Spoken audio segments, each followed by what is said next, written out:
you talk a lot about getting companies involved, that there's a critical role for the private sector. Is there any kind of sea change that you are seeing now that gives you hope?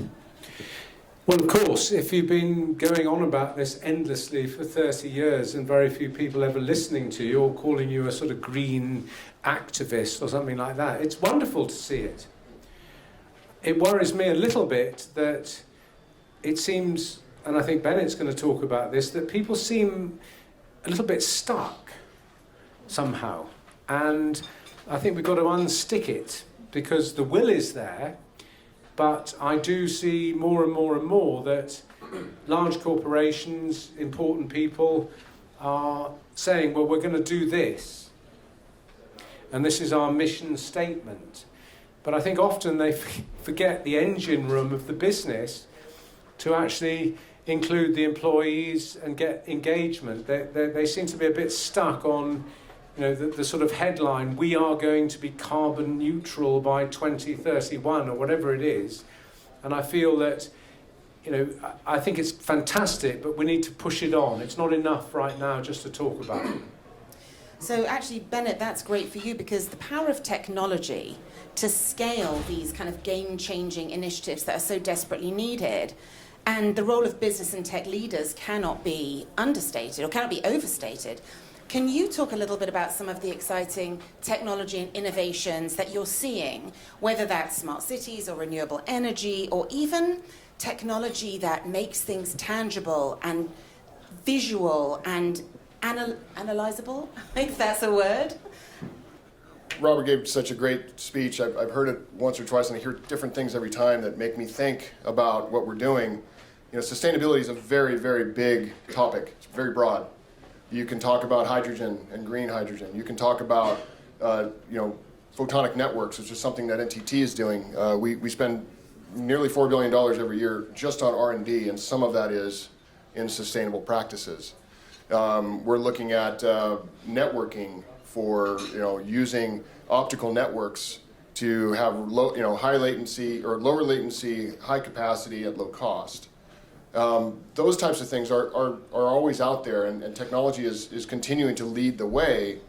But to the point that Rob was making, I think we're kind of stuck in a place where we can easily get unstuck because technology is already here that can help us in the sustainability journey. We have IoT, for example. There are sensors that can measure almost anything today. A lot of our lives are connected in more ways than they ever were.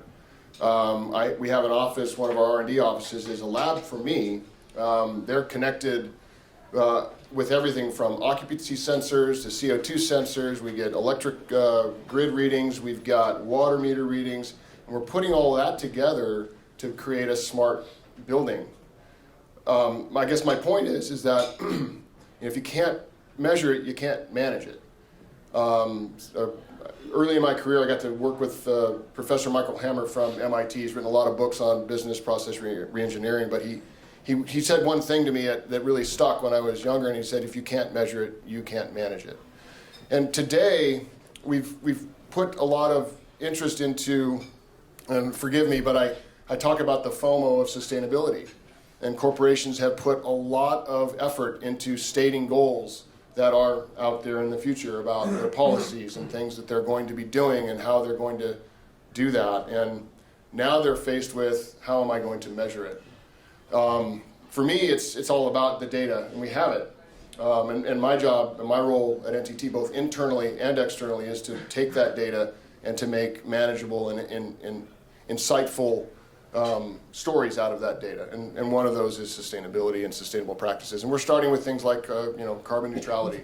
There is a study that is about to be published in collaboration with Wall Street Journal and NTT and others that actually polled a lot of corporates and CEOs and CIOs about their sustainability missions, and a lot of them, as you'd expect, have stated that they have a mission. But many of them said that they are very low in terms of their maturity on measuring that. So I guess my answer to you is sort of almost low tech, and that is we already have a lot of the tools we need in order to start that journey. And we just need to start. Now, there's a scope 1, scope 2, scope 3.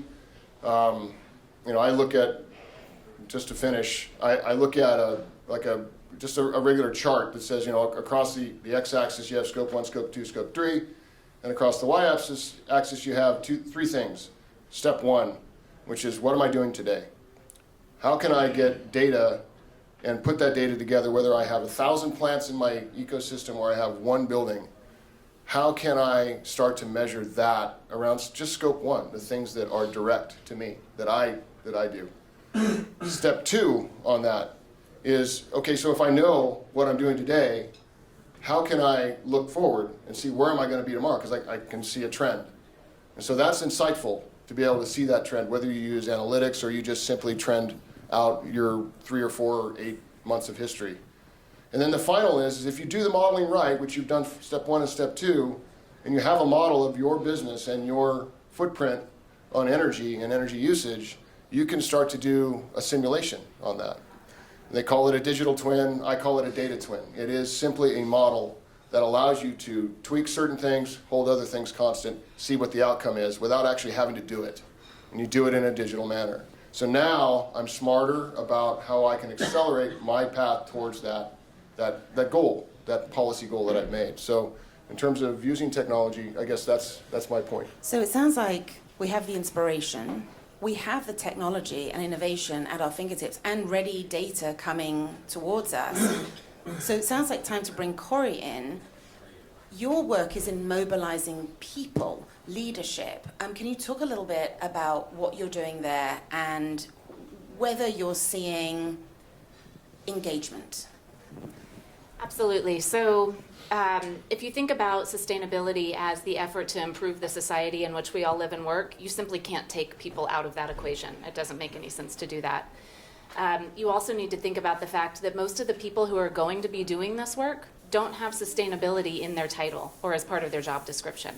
So we have a very real responsibility as leaders to bring them along the journey, make sure that they feel bought in and sustained. We've got to change it from something that feels like a regulatory check-the-box requirement to a reason that people are inspired to act and to innovate and to recommend and to stay with the company.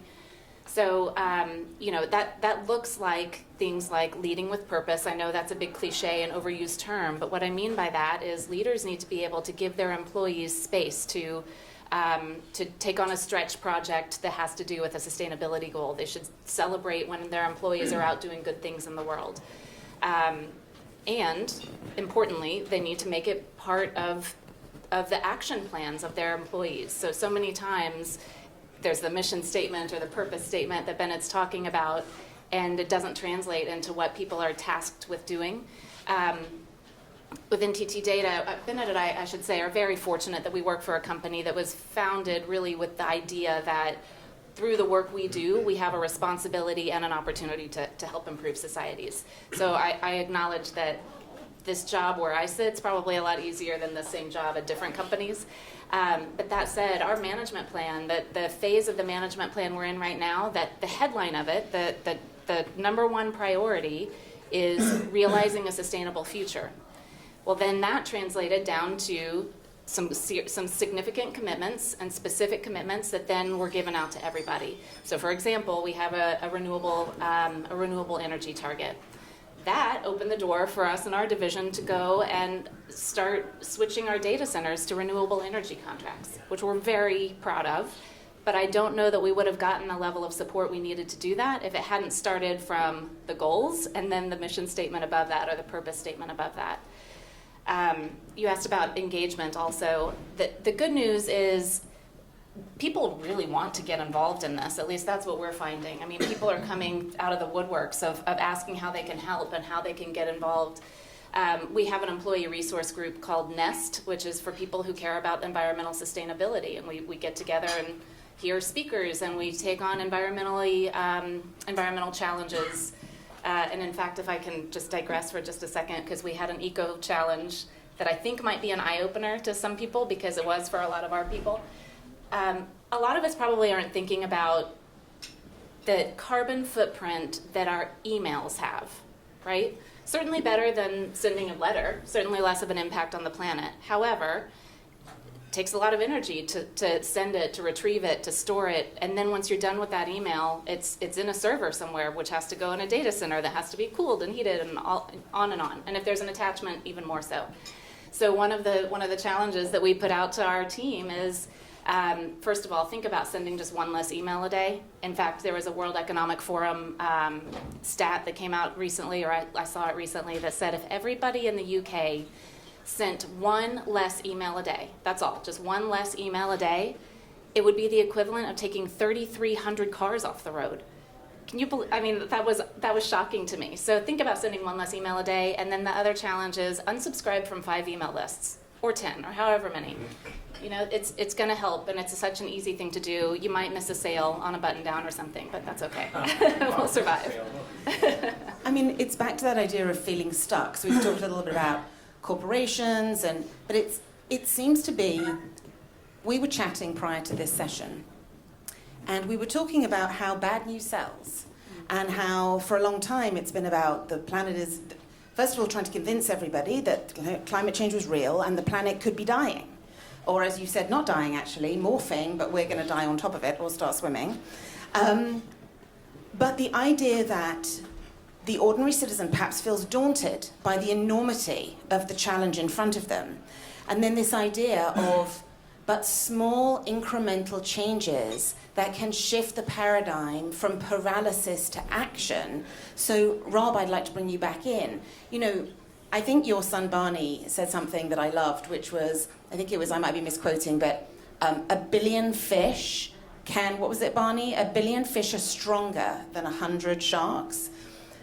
Can you talk to us a little bit about the work you're doing that is trying to bring about this sustained sustainability conversation around the world so that people can feel the value and relevance and significance of these small actions like not sending one additional email or unsubscribing?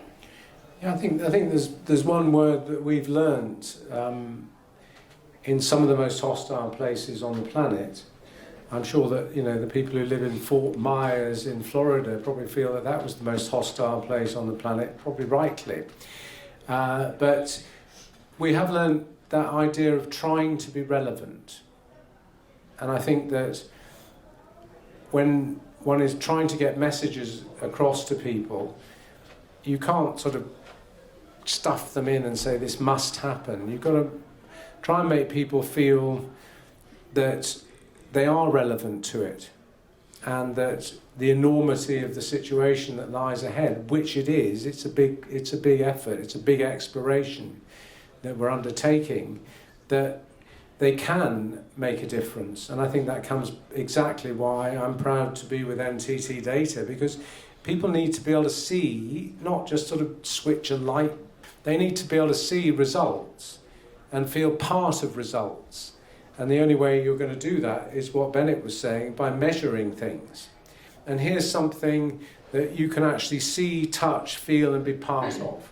So I think that people need to have that. I certainly need to have it. And I feel that that's an important part of inspiring people. No one is inspired by negative, for example.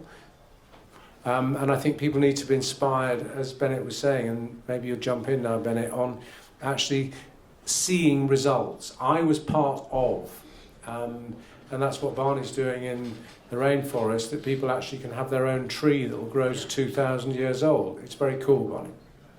That's fantastic, right? And I think one of the other old adages that being in technology as long as I have been comes to mind is that technology is an enabler for everything we do. Could be for a lot of things we do, but if you don't have there's a three-legged stool, if you don't have the other two legs, which is people and process, the technology will not ever realize its value. And so to your point, you need to be able to have, like, for example, process, right? If I lease a building and I don't have access to the electric, company's bills and things like that, I just pay whatever, I pay my lease. in order for me to understand my carbon footprint, I want to know where that electricity is coming from, right? And so now, from a process standpoint, we find ourselves probably renegotiating or putting different ways to view leases in our work. And then people. One of the things that Corie mentioned, the NEST group that we have on environmental resources and things. There is a way that you can almost gamify.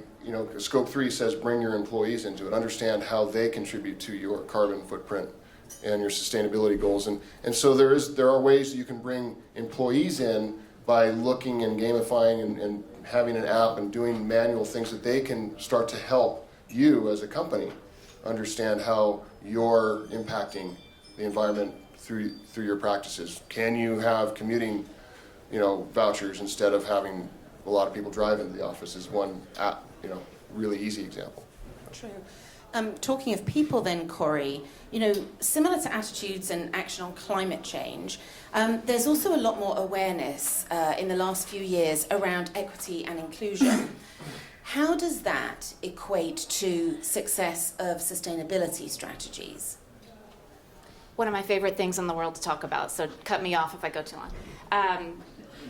I'll give my starting argument here, which is you can't separate DEI from environmental sustainability because the people who are impacted by it won't separate the two. So if your company is doing great work in reducing its reliance on fossil fuels, that's great.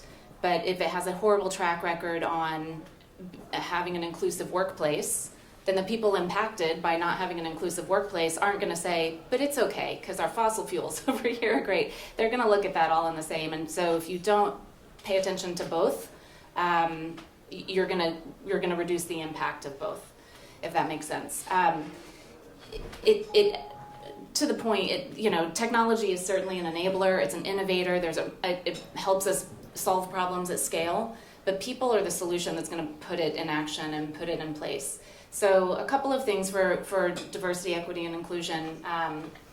One is obviously, take advantage of the diversity that you probably already have in your companies and celebrate it, make it part of a culture. We have several employee resource groups, NEST is just one of them, that gives us a place to find your community, learn how to be a better ally, things like that. And as a result, we do an employee survey where one of the questions is whether people feel like we have an inclusive workplace, and we've watched that number go up steadily, which just makes my heart sing. The other thing is within your environmental sustainability work, and this kind of comes to your point about passing the baton to our younger people. Within your environmental sustainability work, you need to make sure that you've got a diverse team working on that. So I put together a sustainability council within our company, and it's the coolest team of people because it's about a dozen of us. Of those 12 people, just from our company, we have 5 countries represented, I think 9 different divisions. Some people they just graduated college in May. Some people have been with the company for 2 decades. So every time we come together for a meeting, we're approaching problems from different perspectives. We bring different skill sets, different ideas of what needs to even be addressed based on maybe where you sit in the world. India and America might have 2 very different views on the same issue, for example. So I definitely, like I said, I don't see any way that you could possibly take equity, inclusion out of this conversation. And in fact, putting them together just makes your results much richer and makes sure that you don't have a one-dimensional strategy towards sustainability. That's incredible. I love that story of that just small group, but so many different perspectives. Rob, just coming back to you, and we'll probably end up ending it here. You talk about being a responsible steward. Obviously, you raised an incredibly responsible steward. And I feel like that familial legacy comes from somewhere.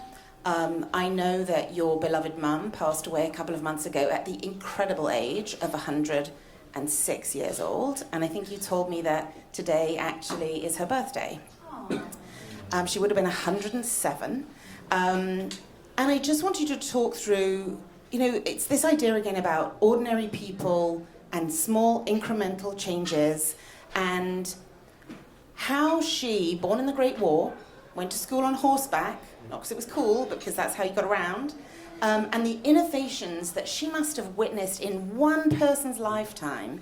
How did she sort of instill in you this sense of responsibility and that your actions are significant and they count? And I'm just saying that from the context of, if we were to leave this room, how do we act as responsible stewards in such a way that inspires either the next generation in our companies or in our families? Well, it's extraordinary actually that she can remember both pandemics. So when she was 4 years of age, she remembers clearly suddenly everybody in the family wearing a mask, and then move on to the last couple of years. And I think that all of us, she brought a sense of urgency to all of our lives. Like, I'm the youngest of 7, and just a sense of urgency to really try and care. And I think that, not using her words, but to use, if you like, our family's words, which is to put it on the agenda. It's pretty simple. People make choices for all kinds of different reasons, whether that's cost, whether it's what's cool or whatever it is. And I just think we need to have it on the agenda about all the choices that we make in our lives, whether that's at home, whether it's at business, whether it's with our community, our country. And we can also make choices with our money. And, money's hard to get, hard to earn. So I think that she did inspire Barney and I to think about those things. The last thing I'd say is that all of this has to do with action. And to be frank with you, I'm terrified to go back to the South Pole. Last time I went, it really hurt. And I was saying to my friend here that the surgeons put so many nuts and bolts in the damn hip that I'd have to jump off a 3-story building to dislodge it now, but I'm still frightened. And I'm doing it because I feel that we can inspire young people through making that effort, and Barney's very kindly coming to look after his old father. But I think it is to do with action. And I think we can't leave here today without thinking, okay, what step could we take? And in talking in terms of steps, Barney and I are going to be out there taking that first step, Barney, and 97 miles to go. It doesn't sound very far, but it is quite a long way at -40 at 10,000 feet above sea level. So thanks so much for listening to the story earlier, by the way. It was fun to tell it. Well, thank you, Robert. This has been a fascinating discussion, and we could go on for so much longer, but we're going to have to leave it here. Robert, it has been an honour and a pleasure. Corie and Bennett, thank you so much. Thank you so much to NTT for sponsoring this event.